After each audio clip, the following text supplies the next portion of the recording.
Bonjour, Richard, chef à domicile. Aujourd'hui, quelques conseils pour mouler vos fonds de tartelettes facilement. Voilà, pour que ça soit propre, net et que ça plaise à vos invités, qu'ils soient un petit peu bluffés par vos pâtisseries. Donc voici mes quelques astuces. Alors, tout d'abord, il faut abaisser sa pâte. Pour ça, ce qu'on appelle fleurer avec la farine. On fleure son plan de travail avec la farine. Voilà, bien comme il faut pour pas que ça colle.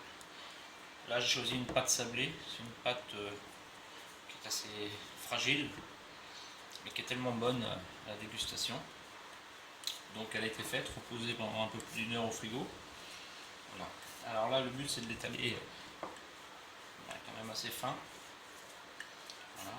Donc là, comme on va mouler quelque chose, des choses rondes, on va essayer un maximum de garder la rondeur de la pâte pour avoir un minimum de perte. Alors pour ça, on tourne un petit quart de tour à chaque fois sa pâte ou son rouleau, comme vous voulez, comme ça, un petit quart de tour. Voilà. Et vous voyez, ce qui permet d'avoir une forme quand même relativement assez ronde. Il ne faut pas s'occuper des bords, ils sont un petit peu cassants, c'est normal. Voilà. Alors là, on va essayer de la travailler le plus fin possible. Attention aussi, toujours important, toujours avoir de la farine dessous. Si ce n'est pas le cas, alors on vient chercher un petit peu la farine qui est sur le plan de travail. Et puis, on revient effleurer un petit peu. Voilà. Et puis, on continue de tourner en rond.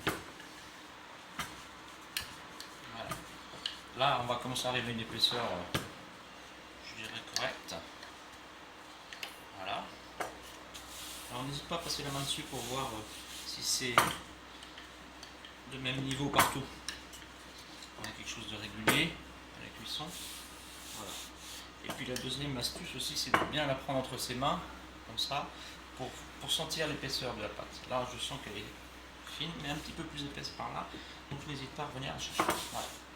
Ensuite, alors moi j'utilise des moules, c'est pas comme ça peut être des petits moules individuels, ça peut être des plus grands comme ça. Voilà, ça c'est pas le problème. Alors maintenant, pour ne pas s'embêter à remplir tous ces petits trous comme ça, tout simplement on prend un emporte-pièce et puis voilà, on va découper nos petits cercles comme ça. Alors là, nos petits cercles, on va les poser directement, si on veut même, sur nos petits trous à côté, voilà, sur le silpack. Je ne sais pas si vous voyez bien. Voilà, comme ceci. Voilà. Donc, vous voyez l'idée de la forme ronde, c'est parce que comme on découpe en rond, on arrive à épouser la forme qu'on a fait au départ. Voilà. Voilà. Voilà. Donc, là pour vous faire voir l'exemple, c'est une pâte qui se travaille très très bien.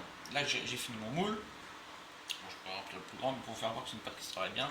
C'est-à-dire que quand il nous reste tous ces petits morceaux là, bon là il en reste un peu plus, mais c'est vraiment pour vous faire voir. Voilà, on rassemble tout, on reforme une belle boule comme ça. Voilà, voilà. On la filme. On a un petit bout de film dessus, comme ceci. Voilà, et puis on remet au frigo. Voilà. Ensuite, donc voilà ce que ça donne. Une fois qu'on a posé nos petits cercles, donc vous voyez que déjà c'est propre, c'est net. Voilà. Et bien là, il n'y a plus qu'à rentrer nos petits cercles à l'intérieur. Voilà, comme ceci. Voilà, tout simplement.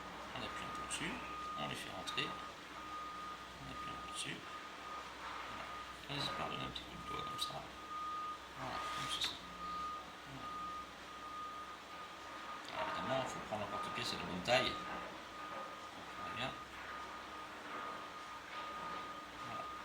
N'hésite pas à remettre le doigt à l'intérieur comme ça pour vraiment épouser bien les formes du moule. Surtout là, c'est des petites empreintes, vous voyez, c'est vraiment du mini. C'est des petites bouchées, ça, qui sont vraiment sympathiques à manger.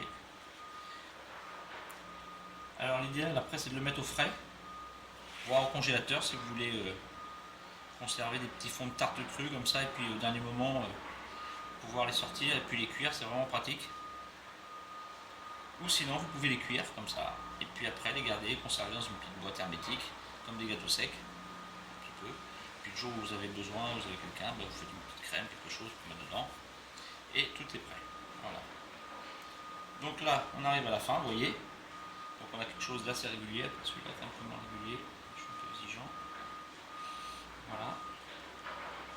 Voilà. C'est pareil. Voilà.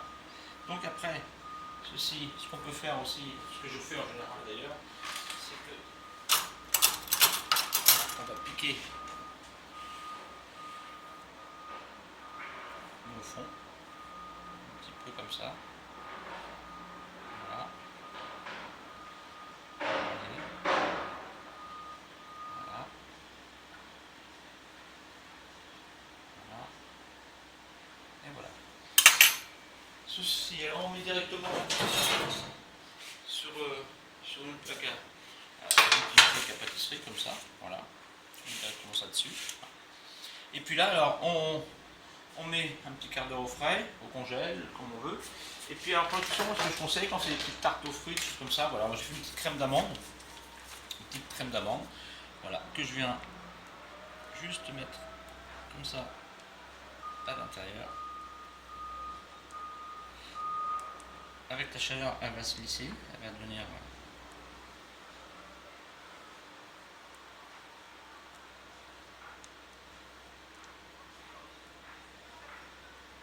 Voilà.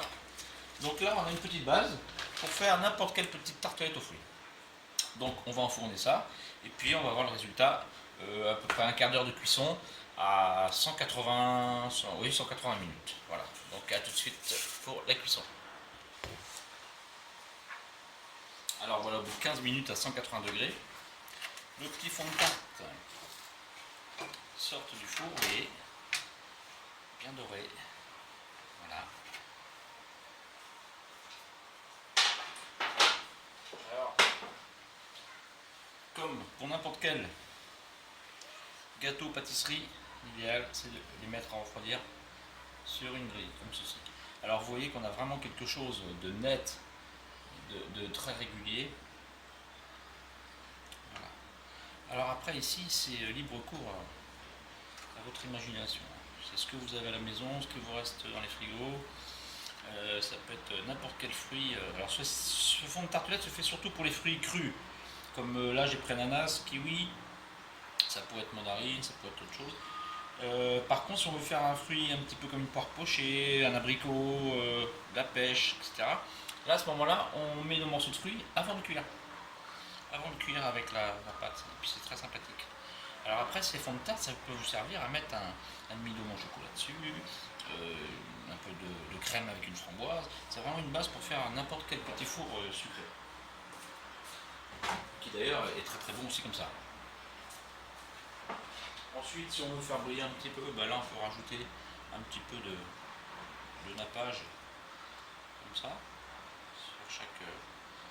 Et puis ça aide aussi un petit peu à ce que le fruit colle dessus. Alors là j'ai pris un petit nappage abricot, moi j'ai fait moi-même. Ça peut être fraise, framboise. Chacun ses goûts ça après. Hein. Voilà, donc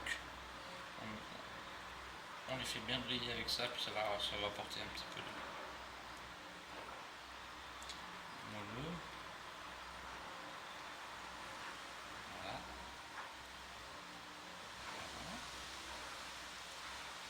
Voilà. Et puis ça se congèle très très bien aussi comme ça. Hein. Donc après, ben voilà, moi j'ai quelques rondelles là, mais après on fait comme on veut. Voilà, on peut faire comme ça, on peut faire vert, on peut faire comme ça. Bon, on attend en général que ça soit un peu plus froid, la coque, c'est un petit courant d'air, donc ça refroidit assez vite. Voilà.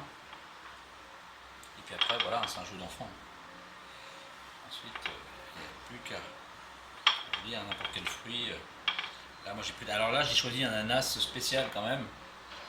J'ai pris un petit ananas Victoria parce que là, c'est vraiment en plein dedans. Et puis, ils sont vraiment très très bons. C'est des petites boules de miel, ça c'est vraiment terrible. Voilà. Alors, vous voyez, comme ça, même avec un petit kiwi comme ça, tout de suite, ça rend. Voilà.